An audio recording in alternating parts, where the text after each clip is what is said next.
पितृपक्षातील कावळा शिवण्याची आपण वाट का पाहतो, यामागील कथा आज आपण पाहणार आहोत. दशरथ महाराजांचे निधन झाले तेव्हा राम, सीता, लक्ष्मण वनवासात होते. त्यावेळी रामाला आपल्या वडिलांचे कोणतेही कार्य करावयास मिळाले नाही. रावण वध करून राम राज्यावर बसला तरीसुद्धा रामाने वडिलांचे श्राद्ध केले नव्हते. एकदा राम व सीता जंगलातून जात असताना एका तळ्यामध्ये आकाशातून फार मोठी वस्तू त्या तळ्यात पडते. राम जवळ जाऊन बघतो तर तो स्वर्गातून पडलेला यक्ष असतो. तो रामाला सांगतो की दशरथ महाराजांच्या मुक्ती मिळालेली नाही, कारण त्यांचे क्रियाकर्म व्यवस्थित झालेले नाही. राम घरी येतो व वडिलांचे श्राद्ध घालावायचे आहे त्याची तयारी करण्याची आज्ञा देतो. ही गोष्ट जेव्हा राजपुरोहितांच्या कानावर जाते तेव्हा ते राजपुरोहित सांगतात की स्वकमाईच्या पैशाने क्रियाकर्म केले तर महाराजांना मुक्ती मिळेल. राम व सीता महाराजांचे क्रियाकर्म करण्यासाठी यमुना नदीच्या किनारी येतात. सकाळी राम सीतेला यमुना किनारी बसवून गावात काही मिळते का बघण्यासाठी जातो. दुपारी बराच वेळ होतो तरी राम परत येण्याची कोणतीही चिन्हे दिसत नसतात. मध्यान्ह टळायला लागते. या चिंतेत सीता व ब्राह्मण बसलेले असतात. त्याचवेळी नदीतून दशरथ महाराजांचे दोन्ही हाताची ओंजळ बाहेर येते. सीता म्हणते, माझ्याजवळ देण्यासारखे काहीही नाही. महाराज तिला सांगतात, तू ज्या ठिकाणी बसली आहेस तेथील वाळू माझ्या हातावर दिली तरी चालेल.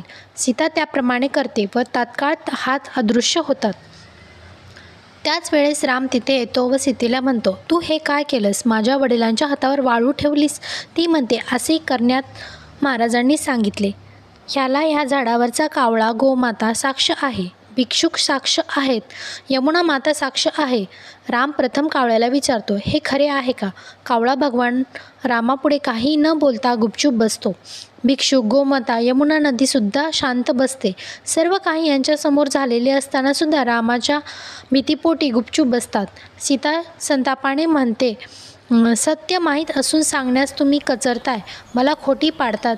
मी तुम्हा सर्वांना शाप देते. कावळ्या, तू बाहेरून तसा आतून सुद्धा काळा आहेस. आजपासून लोक तुला अवलक्षणी समजतील, तुझे दर्शन अपशकुनी समजतील. गोमाते, तू एवढी पवित्र, तू पण तशीच. तुला शाप देते. तुझ्या पवित्र तोंडाने तू घाण खाशील, तुला लोक अपवित्र समजतील. भिक्षुक, तू ब्राह्मण असून सुद्धा असा वागला तू आयुष्यभर भिकारी राहशील. यमुना माते, तुझ्या उदरातून माझ्या सासऱ्यांचे हात आले तरी तू गप्प बसली. मी तुला शाप देते. डाव्या बाजूपर्यंत व उजव्या बाजूपर्यंत माझी नजर पोहोचेल तिथपर्यंत तुझे पात्र कोरडे पडेल. एवढे सर्व होईपर्यंत राम शांत बसलेला असतो. सीतेने संतापून एवढे जळजळीत शाप दिल्याचे पाहून रामाला वाटते सीतेचे म्हणणे खरे आहे. मग तो कावळा, गाय, भिक्षुक व नदीला विचारतात, तुम्ही सर्वजण असे का वागलात? चौघे म्हणतात, भगवंता, तुमच्यासमोर आम्ही काय बोलणार, म्हणून आम्ही गप्प बसलो. राम म्हणतो, केवळ माझ्यामुळे तुम्हाला शाप मिळाले आहेत ते मी सीतेला परत घेण्याची विनंती करतो. पण सीता शाप घेण्यास साफ नकार देते. शेवटी राम म्हणतो, यावर उशाप दे. सीता कावळ्याला म्हणते, जरी लोक तुला अवलक्षणी समजत असतील, तुझे दर्शन अपशकुनी समजत असतील, तर मी तुला उशाप देते. तरीसुद्धा लोक 10व्या 13व्या व वर्षश्राद्धाला पितृपंधरवाड्यात पितरांच्या नावांनी नैवेद्याचे ताट ठेवतील. तुला आग्रहाचे आमंत्रण देतील. या दिवशी तू जेवल्याशिवाय ते जेवणार नाहीत.